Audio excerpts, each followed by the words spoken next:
There are currently 23 things in Throne of Liberty that you really should purchase every day or every week in order to progress your character efficiently. So let's cover everything and why. We start with our Sundries merchant. She's gonna have 5 things we need to get. Every day, purchase your 5 honey, 10 golden rye, and 10 eggs. Just a little bit of Solent, but it will go a long way to help cook the best stuff. Even if you don't plan on cooking anytime soon, you'll regret not having got it while you can, so stock up. Every week, you then want to make sure you're getting these Allied Resistance Forces contracts. They are a huge deal, allowing you to get super good rewards. Every time you use one of these contracts, they will give you the ability to obtain a quest. And that quest or that contract will be in a certain location, like these within the Shadowed Crypt. You have ones for Silas Abyss, Sanctum of Desire, and your Secret Tower. And you will also get Seradoma Island. These are all open world dungeons where you can farm enemies to get loot drops and ultimately complete it, obtaining these contract coins, which will be very useful, as you'll see later. These Abyss currency, which is super good to obtain guaranteed purple gear, some of it best in slot. And then these pouches, which can give you a chance at very good gear, along with more contracts. So make damn sure you're buying them every week. Then we go to our contract coin merchant. You want to purchase these 5 things. Your Mystic Keys, 5 every day.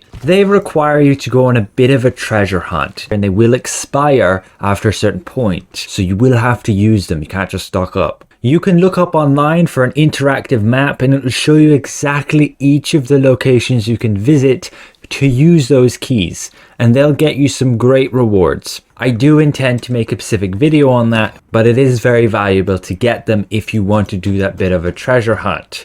Get the fishing bait chest. You can only get 1 per day, and similar to the cooking ingredients, eventually you might regret not having got them, as the rewards from fishing can be quite valuable, and you might find later on in the game having more downtime available to just fish. So purchase them before you regret it. And then there's the Precious Blessing pouch.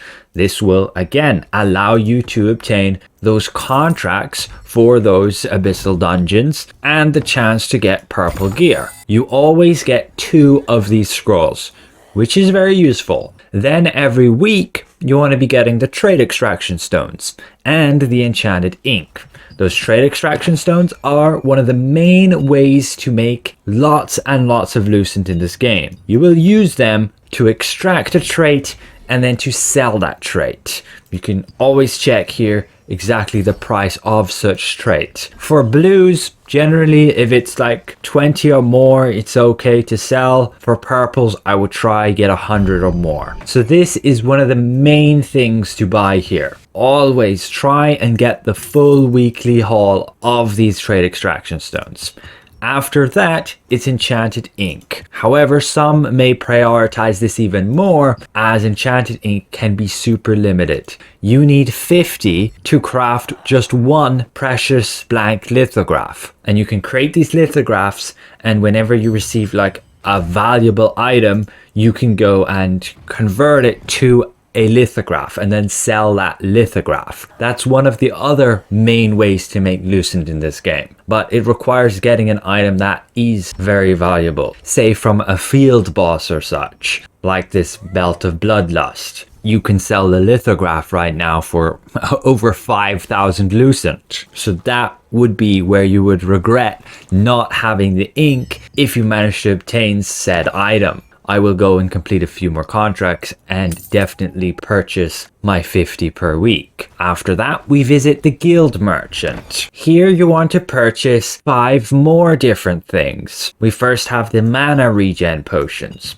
I do recommend stocking up every day, unless you've already got loads and don't find yourself using them as much.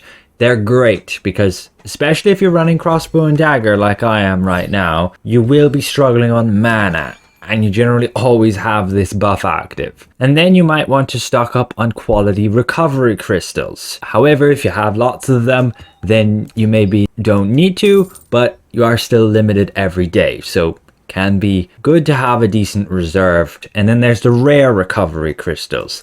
Definitely stock up on these. They give the most amount of healing and you can only get 10 per day. And then there's the quality stellarite elements.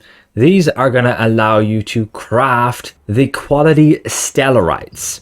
Now, these can be quite expensive, so if you're short on these guild coins, maybe don't do that. But you can only get 18 per day, and what they essentially allow you to do at a crafter is create these quality stellarite chests. You will need some quality magic powder too. And once you create them, you're able to use that chest to obtain 100 of this quality stellarites.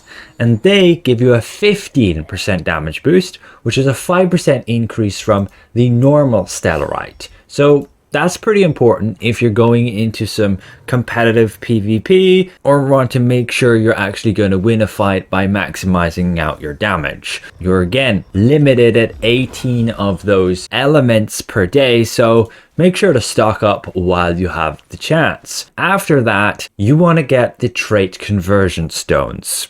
These can be really useful when you're going and changing the trait of an item. You can only get 100 per week, and they essentially allow you to re-roll a trait on your item. So you can either spend 20 of them to get a random trait conversion result, or if you have another item of the same quality, you can spend just like 5 of them here to get the guaranteed trait conversion. So you might not need a lot of them, but it's good to have stocked up for when you actually obtain some items that you really do need to change the trait on. For example, you get a Bessus slot drop and it has some trash trait, and you then take the chance to reroll. It's 100 stones there for a purple item. And right now I could do it with this ring. It has bind chance. I don't want that, so we'll spend like 20 stones in order to potentially get lucky and get a good one. Buff duration, that is a good one. We could spend, sure, more of them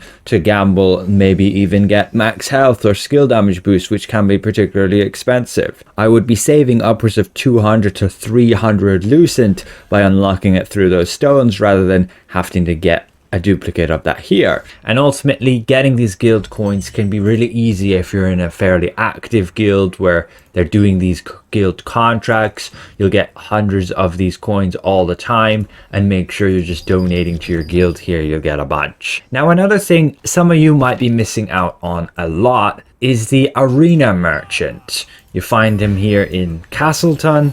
There are 2 here. One of them is the arena coins. And this will allow you to get a guaranteed purple bracelet every week and a half. You will spend the arena coins, which you obtain by playing the arena. You will get 3 coins for your first 3 victories, 2 coins for 5 victories, and then a final 1 coin for 10 victories. So you can get 6 coins per week. You will need half of another week then to be able to actually purchase a bracelet. It doesn't really matter what bracelet you purchase unless you want a specific one for its stats. My build right now needs the Bracers of the Primal King, so all of them have the exact same traits, so it doesn't matter which one I purchase, but when you purchase it, it can give you a very good trait. We got debuff duration. This actually can be pretty useful. We look at the trait extraction and we can find the traits worth about like 180 there. If we look for the exact specific item we obtained, we can see debuff duration is 259 with it. The other one's like 231, 219, 283 and 399. So you can have a look at the different ones, and it's gonna vary depending on where you are and where the market's at on which bracelet you should potentially buy.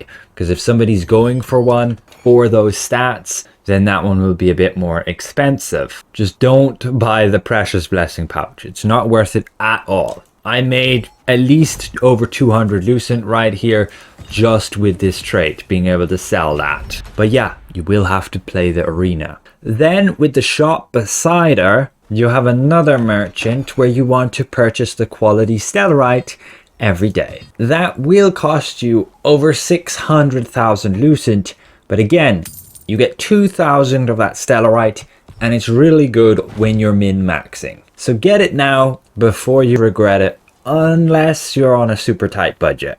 And finally, the last 6 things with the Halloween event. You want to find your wandering event merchants. I know there is usually one around Vienta village, so we'll have a quick look here. And yes, right down at the docks, there he is. Simply purchase all these items every day. The chocolate you will use for event food.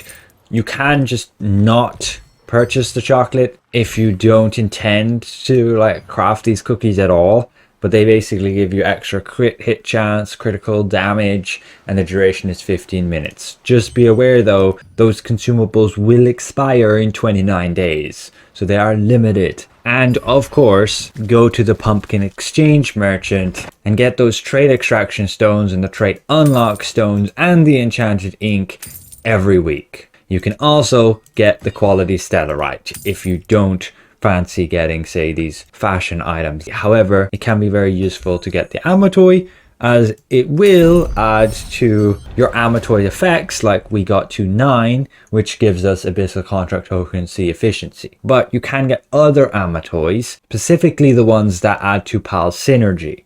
Like that one I just purchased is not going to add to a single PAL synergy, so it's not as important to obtain. These ones, as you can see here, are what you want to go for. They do have PAL synergy. This one here, you can see how to acquire it, and you need to do the Cursed Wasteland to obtain it. So that would definitely be like more of a priority to get than, say, this pumpkin. And that's what I was referring to in my previous video, if any of you watched it, how Amatois, these particular ones, are not that valuable. Same with the one for the ornate coins. He's not going to help with any of those PAL synergies, so he's only going to add to your total amount, which is not that big of a deal when you can get all the other Amatois already, which I should be doing. But that is it for the entirety of this list. In total, 23 things when we consider the event merchants with the Haunted Harvest. Also make sure you're doing your check-in and getting that candy corn. So hopefully this helps. Thanks all for watching, and we'll see you guys around.